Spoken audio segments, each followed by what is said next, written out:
दजाल के ज़हूर की बड़ी निशानी पूरी हो गई। झीले तिब्रिया खुश्क हो गई। उलमा ने संगीन वार्निंग्स जारी कर दी। नाज़रीन, तीन बड़े मज़ाहिब इस्लाम, ईसाईयत और यहूदियत, इनके बड़े उलमा और मुहक्किकीन इस बात पर मुत्तफिक हैं कि आखिरी नबी हजरत मोहम्मद मुस्तफ़ा सल्लल्लाहु अलैहि वसल्लम की बासत और सिलसिले नबूवत के खत्म होने के बाद क़यामत की बड़ी निशानियों पर नजर रखना जरूरी है।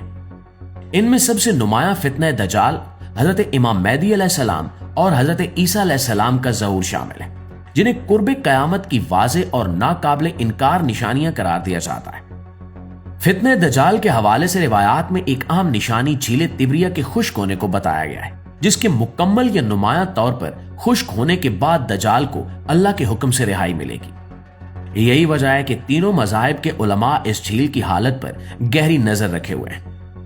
झीले तिब्रिया, जिसे बहर तिब्रिया या बहर जलील भी कहा जाता है, इसराइल में गुलान की पहाड़ियों के मगरिब और अल जलील के मशरिक में वाक़ है। ये पूरे खित्ते में मीठे पानी का सबसे बड़ा जखीरा है और इसराइल, उर्दन और फलस्तीन में पीने, ज़राअत और आबपाशी के लिए इस्तेमाल होता है। ये झील तकरीबन 166 मुरब्बा किलोमीटर रकबे पर फैली हुई है और इसकी गहराई 200 मीटर से ज्यादा बताई जाती है। रोमी बादशाह टिबेरियस सीजर ने इसके किनारे तारीखी शहर तिब्रिया की बुनियाद रखी, जिसकी वजह से यह झील मजहबी और तारीखी दोनों हवालों से गैर मामूली अहमियत रखती है। इस्लामी रिवायात में नबी करीम सल्लल्लाहु अलैहि वसल्लम की वो मशहूर हदीस बयान की जाती है जिसमें आप सल्लल्लाहु अलैहि वसल्लम ने हजरत तमीमदारी रजी अल्लाह ताला अन्हु का वाक़या सुनाया। हजरत तमीमदारी एक समंदरी सफर के दौरान एक जजीरे पर पहुंचे, जहां उन्होंने एक खौफनाक और जंजीरों में जकड़े हुए शख्स को देखा।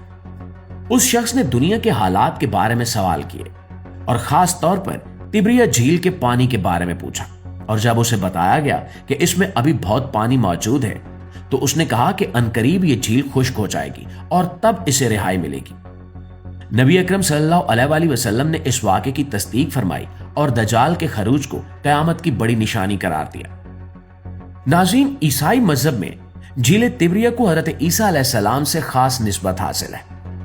इंजील के मुताबिक हजरत ईसा अलैहिस्सलाम ने इसी झील के किनारे और इसके पानी पर कई मौजज़ात दिखाए, जिनमें मछलियों की कसरत और बीमारों को शिफा देना शामिल है।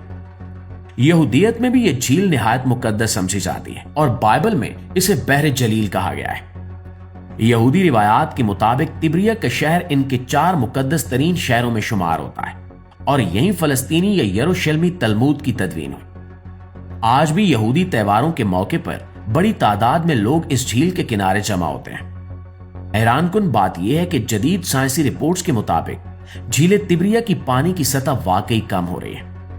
सन 2001 में पहली बार यह झील अपनी तारीख की कम तरीन सतह तक पहुंची थी। 2001 से 2009 के दरमियान पानी की सतह में तकरीबन 4 मीटर कमी रिकॉर्ड की गई। 2017 में इस्राएली मीडिया ने रिपोर्ट किया कि यह झील पिछली एक सदी की कम तरीन सतह पर है। 2018 में बेन गोरियन यूनिवर्सिटी की तहकीक ने भी इसकी कमी की तस्दीक की, जबकि अब 2025 में यह इतलात सामने आई कि सर्दियों के मौसम में भी पानी की सतह कम हो रही है, जो पहले कभी नहीं हुआ।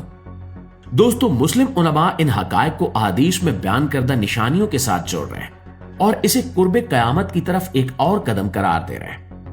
इसी दौरान दुनिया में एक और हैरानकुन और खौफनाक बहस ने जन्म लिया, जिसमें दावा किया जा रहा है कि अमेरिका ने मरीख पर खुफिया तौर पर अपनी मौजूदगी कायम कर रखी है।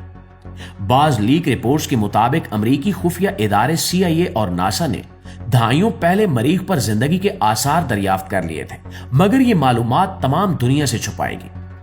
यह भी दावा किया जा रहा है कि वहां ऑक्सीजन बनाने के प्लांट्स नस्ब किए गए और खसूसी अफराद पर मुश्तमिल टीमें तैयार की गई हैं जो मरीख के माहौल में काम कर सके। इन नजरियात के मुताबिक अगर मरीख पर किसी एक ताकत का मुकम्मल कंट्रोल हो गया तो वो जमीन पर भी जदीद लेजर और खलाई टेक्नोलॉजी के जरिए किसी भी मुल्क को निशाना बना सकती है। नाज़रीन, इन खबरों के बाद चीन और रूस समेत बड़ी बड़ी ताकतें तशवीश में मुब्तला हैं और मुश्तरका हिकमत अमली बनाने की बातें हो रही हैं। माहिरीन खबरदार कर रहे हैं कि अगर खला को जंग का मैदान बना दिया गया तो इसके नताइज पूरी इंसानियत के लिए तबाहकुन होंगे। अब एक तरफ मजहबी पेशगोइयां दुनिया को आखिरत की याद दहानी करा रही हैं تو دوسری طرف جدید طاقت کی ہوس انسان کو ایک نئے اور خطرناک دور کی طرف دھکیل رہی ہے، جہاں طاقت کا غلط استعمال پوری دنیا کے امن کو خطرے میں ڈال سکتا ہے۔ اس تمام صورتحال کے بارے میں آپ دوستوں کی رائے کیا کہتی ہے؟ کمنٹ میں ضرور بتائیے۔ ویڈیو اچھی لگی ہے، معلومات میں اضافے کا باعث بنی ہے تو ہماری اس کوشش کو ایک لائک اور ایک شیئر ضرور دیجیے۔ انشاءاللہ آپ کی خدمت میں حاضر ہوتے ہیں ایک نئی ویڈیو کے ساتھ۔ تب تک اپنا ڈھیر سارا خیال رکھیے۔ اللہ نگہبان۔